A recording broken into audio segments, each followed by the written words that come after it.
ഒരു പുസ്തകം പരിചയപ്പെടുത്താനാണ് ഇന്നത്തെ reel. The heart of darkness by Joseph Conrad. 19ാം നൂറ്റാണ്ടിൽ കോങ്കോയിൽ നടന്ന ജനോസൈഡിനെ പറ്റി വിവരിക്കുന്ന ഒരു പുസ്തകമാണ്. In that there is a character called doctor Kurtz. പിന്നീട് ഈ ഡോക്ടർ കേർട്സ് അപ്പോക്കലിപ്സ് നൗവിൽ in the movie Marlon Brando ചെയ്തൊരു ക്യാരക്ടറാണ്. And doctor Kurtz he describes abomination as fascinating. അതായത് ആളുകളുടെ മരണം, സഫറിങ് പുള്ളിക്ക് ഭയങ്കര ഹരം തരുന്നൊരു സാധനമായിരുന്നു. പിന്നെ അതിനകത്ത് തന്നെ ഒരു ചാപ്റ്റർ ഡിസ്ക്രൈബ് ചെയ്യുന്നത് ശരിക്കും നടന്നൊരു സംഭവമാണ്. നമ്മുടെ ജെയിമിസണിലെ ഐറിഷ് വിസ്കി, ഈ ജെയിമിസൻ്റെ ഒരു ഹെയർ ഉണ്ട്, ജെയിംസ് സ്ലിംഗോ ജെയിമിസൺ.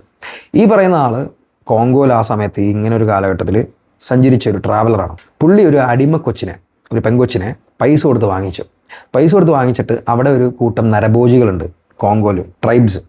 ഈ നരഭോജികൾക്ക് ഈ അടിമക്കൊച്ചിനെ ഇട്ട് കൊടുത്ത് എന്നിട്ട് അവരതിനെ പിച്ച് ചീന്തി കീറി മാന്തി തിന്നുന്നത് പുള്ളിക്ക് ഒരു ഹരം പകർന്നു. He explain it as a spectacle. അന്ന് അയാളത് ഒരു സ്കെച്ച് ബുക്കിൽ പകർത്തി.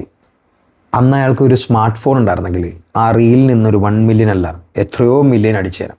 കാരണം people enjoy suffering the most. ഈ ഹാർട്ട് ഓഫ് ഡാർക്ക്നെസ് എന്ന് പറയുന്ന പുസ്തകം മനുഷ്യൻ്റെ ബീസ്റ്റിയാലിറ്റിയെ പറ്റി പറയുന്നതാണ്. കൊളോണിയൽ കാലത്ത് എന്തൊക്കെയാണ് നമ്മൾ സഫർ ചെയ്തിട്ടുള്ള മനുഷ്യൻ. അത് പിന്നീട് അവിടെ ഒന്നും തീരുന്നില്ല കേട്ടോ. 1993 പുലിറ്റ്സർ പ്രൈസ് കിട്ടിയൊരു ഫോട്ടോഗ്രാഫ് ഉണ്ട്, കെവിൻ കാർട്ടർ എന്ന് പറയുന്ന ഫോട്ടോഗ്രാഫർ. സുഡാനിൽ 1993 വരൾച്ച ഉണ്ടായപ്പോൾ, ഫെമീൻ ഉണ്ടായപ്പോൾ, അവിടെ ഒരു ഭയങ്കരമായിട്ട് മെലിഞ്ഞുണങ്ങി കിടക്കുന്ന ഒരു ആഫ്രിക്കൻ കുഞ്ഞ് ഭക്ഷണത്തിന് വേണ്ടി കഷ്ടപ്പെടുന്ന കാലഘട്ടത്തിൽ ആ കൊച്ചവിടെ ഇരിക്കുകയാണ്. ഭക്ഷണത്തിൻ്റെ പാക്കറ്റ് വന്നിട്ട് അത് കിട്ടാൻ വേണ്ടി ഒരു കഴുകൻ അത് മരിച്ചു വീഴുമ്പോൾ അതിനെ കൊത്താൻ വേണ്ടി കാത്തിരിക്കുന്നു. ആ ഫോട്ടോഗ്രാഫറിന് പുലിറ്റ്സർ പ്രൈസ് കിട്ടി. But he couldn't be happy. Pulitzer prize കിട്ടിക്കഴിഞ്ഞ് പുള്ളി സൂയിസൈഡ് ചെയ്തു. അപ്പോൾ പുലിറ്റ്സർ പ്രൈസ് എന്തിനാണ് കൊടുത്തത്? ആ ഫോട്ടോഗ്രാഫിന്. ആ വരൾച്ച തീർക്കാൻ ആരും ശ്രമിച്ചില്ല.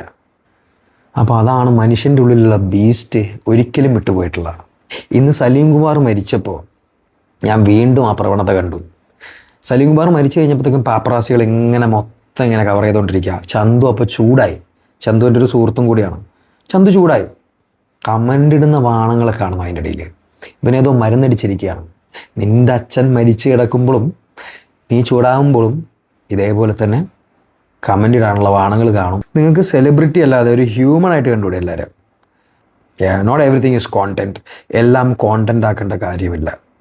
റീച്ചിന് വേണ്ടി ഏത് ലെവൽ വരെ താഴുന്ന ഒരു സമൂഹം ഉണ്ടല്ലോ, മാൻ, പുച്ഛമാണ് എനിക്ക് ആ സമൂഹത്തിനോട്. If death is your engagement and suffering is to feed the algorithm and you get your rewards, the suffering still remains. Humanity, does it still exist?